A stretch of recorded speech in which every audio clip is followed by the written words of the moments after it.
If you're looking for best practices for your bank or credit union, join us while we talk all things sales, marketing, and strategy for financial institutions. Let's make it happen with FiGrow Solutions.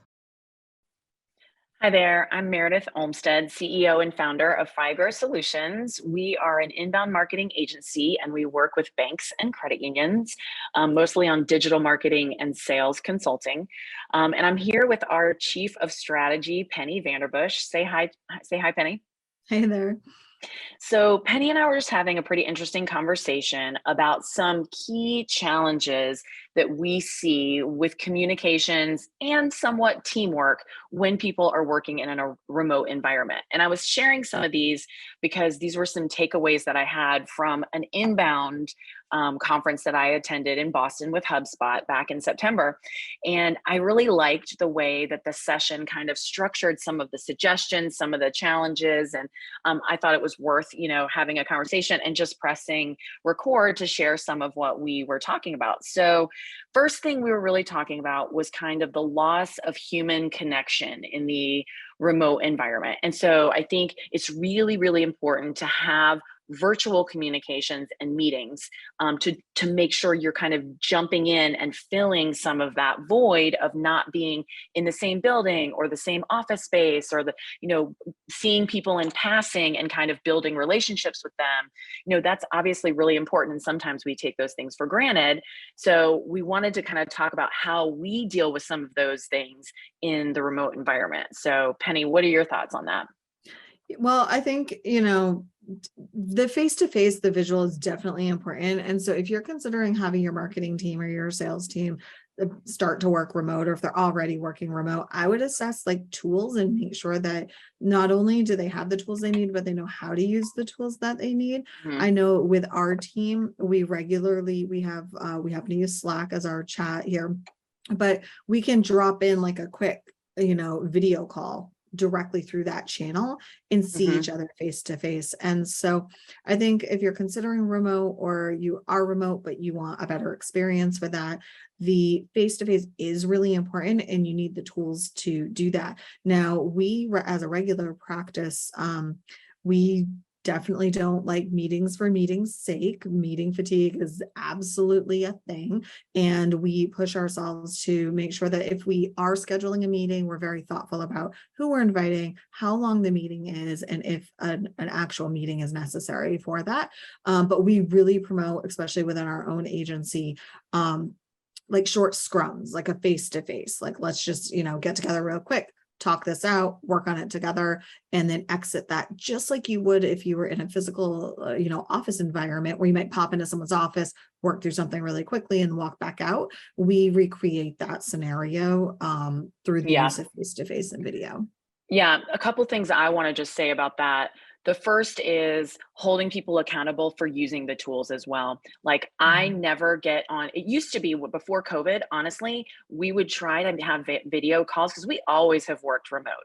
So we would try to have video calls with our clients and they didn't, like a lot of them don't even have webcams. Like it was just like kind of like, well, it's basically like a phone call, you know what I mean? But now that's really not the case anymore. And I would say like 90% of our clients who get on Zoom calls have webcams. They have it all set up. So I don't let people off the hook when it comes to turning their video on. And I just don't. Like when I get on a call, like yesterday, I was on a call with somebody new, a client. We were just meeting her for the first time. We started talking. Her screen was black. And then I said, hey, no video. And she was like, oh, I'm sorry. I forgot to turn it on. And she turned it on. It's such a small little thing. And like, maybe she just really did forget, but it makes a huge difference when you're able to do make that eye contact with somebody, see their language, their body language. And so I really don't let people off the hook when it comes to any kind of length of meeting and a Zoom call and not having a video. If they're not going to have their video on, they have to justify it, in my opinion. But so that's one thing I'll say. It's awkward to talk at a black screen or like a floating name, right? Like it's hard for others on the call. And we've heard all the excuses, right? Like, oh, my room's messy. Well, there's virtual backgrounds. There's make it work.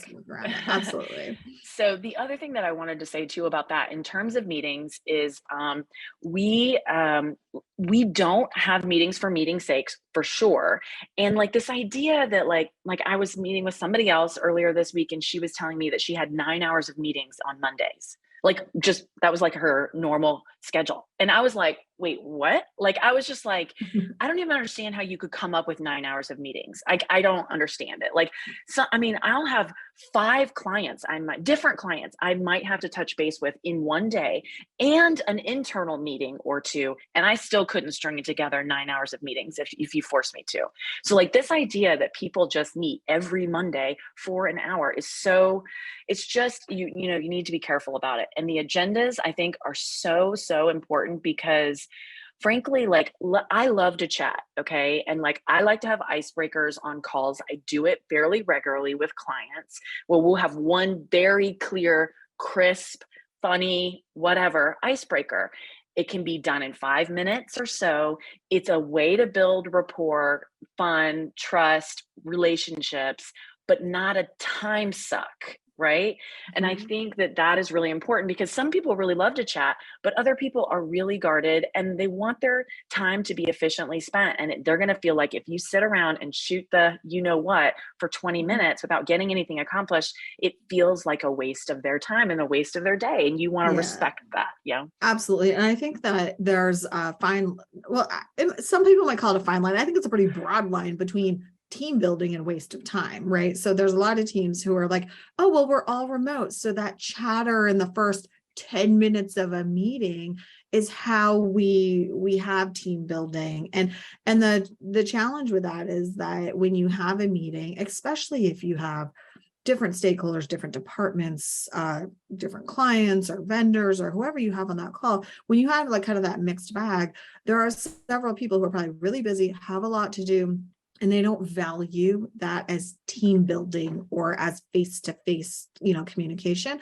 So whether it's an icebreaker or, like we have check-in round questions here for our team, everybody knows to expect it on the call. There'll be one question. Everyone goes around and gives a brief answer. You learn something about the team. We have fun with them, and then we move on so that Yeah. that no one feels that there's kind of that wasted time at the beginning of meetings. So I just want to point out that socializing at the beginning of a meeting shouldn't be considered team building. That should be more I, intentional and yes. not, because it feels like a waste of time to others on the call. Yeah, I would say if you're intentional about it, it can be a very useful time, but it doesn't have to be long or lengthy. The other Yeah. thing about meetings and agendas, I would say, especially when you're involving multiple departments, sharing an agenda prior to the meeting can be really helpful, and also putting designated time for different meeting agenda items so that Mhm. people you're managing everybody's expectations. They know it's not a waste of their time. They know they're going to be addressing something down the agenda, and we've said, okay, 5 minutes for this, 10 minutes for this, 15 minutes for this, that kind of thing. Yeah. I think what you said too leads to our next point where we were talking about when you're thinking about communicating virtually or otherwise, it is really useful to think about who your audience is because like an audience of stakeholders who are trying to make a big decision is very different than an audience of your team members, right? Who you're Right. trying to work through a process or a plan of attack or whatever. So making sure like maybe the level of detail that you're going to share with your team when you're putting together next steps is going to be really in depth. Whereas stakeholders, they really want you to be succinct, to focus on goals, outcomes. If they have a pain point or like something that they're really struggling with, they want you to hear that. They don't want to be glossed over. So really listening to pain points with stakeholders is really important. And then like there's customers that you might be dealing with. And those are people where they really want to know that you know what you're talking about, that you're asking high quality questions, you're not wasting their time, and that you're demonstrating real competency. So I think in your interactions in the remote environment, making sure that you remember who your audience is really useful for making sure communications feel meaningful to both parties involved. Absolutely. And understanding that the channel of communication for each of those audiences is going to be different. So if you're managing a project with a team or a client or a customer, you know, You might choose to keep all of the notes and details and questions and back and forth in a project management software tool, so that when someone pulls up the task or item, everything is right there and neatly documented. It's very difficult, especially with multiple people across multiple teams, to rely on email for that. So you're digging through email, who said what, someone got cut off the email chain, right? But your stakeholders, or the people who need to approve something, maybe approve a milestone in that project to move forward, or need like status updates on that, might prefer email for that communication, because that's what works for them. And then as your team is working on a task, they might prefer like a chat channel to quickly bounce ideas off of one another. So along with identifying the audiences, I think it also matters that you identify the channel that works for that audience and make sure that it works for them. Not just let them know, hey, I'm going to be chatting with you via a chat or messenger platform. So expect that. It might be, more beneficial to have a conversation and say, when I'm giving you these project updates, do you prefer that in an email, or do you prefer that in a chat, or do you want to jump into the project management software tool and look at the overview area, and I can provide a summary there for you, what works for you, because likely it's going to be different for each of those audiences. Yeah, the other thing I will say about channels that we're very, very clear and intentional about at Figro, and also I think with our clients, is which channels you should expect what kinds of responses and in what time frame. So like I tell my team, and I tell people when I talk to them, like if I'm interviewing somebody or something for a possible position, I'll tell them I find it to be a red flag when you send an email and someone responds really, really quickly. Because for us internally, we discourage our team from doing a ton of multitasking, because it can breed inefficiency and like pull your focus away from doing a high quality delivering something that's really good. So we try to push emails to like a 24-hour response time, and we will have our Slack channel that'll be open, right? But it's not emergency. So like if you're engrossed in a project and your Slack channel is over here, don't have it dinging and pulling you away from your project or your task over and over and over again, or your call that you're on. Really the emergency communication is text. That's the way, that's how we run it at our agency. Like even if we're at our desk, if I need to get you and you don't respond to a quick message on Slack and I really need to hear from you, I don't get mad and blow up your Slack. I text you. You know what I mean? So it's just knowing what channels are for what. Absolutely. And I think if you're, in a leadership role and you manage a remote team, or you're considering having your team, being remote, this is really important, because I have spoken with people who feel obligated between the hours of 8 and 5 to respond to email and chats as quickly as possible, out of fear that they'll be perceived that they're doing laundry or walking their dog or something that's not work related. And what happens is, with that immediate response expectation, that they're not productive. They're constantly getting pulled away from things, or they're in a meeting and they're not giving the meeting their full attention because they're trying to respond to these other channels, worried about the perception of how they're spending their time. So it's really important that you're honest, transparent, and open with your team about those expectations, and that your team understands that they shouldn't expect their peers to be immediate response. Because anytime you have immediate response, it's very difficult to also have productivity. And so managing that, I think, really helps. The other thing I will say about the communication is understanding certain channels and certain communications, especially when you're remote, should remain professional. You want to, exude confidence with clients or other stakeholders about your ability to work remotely and the quality of the work that you're producing.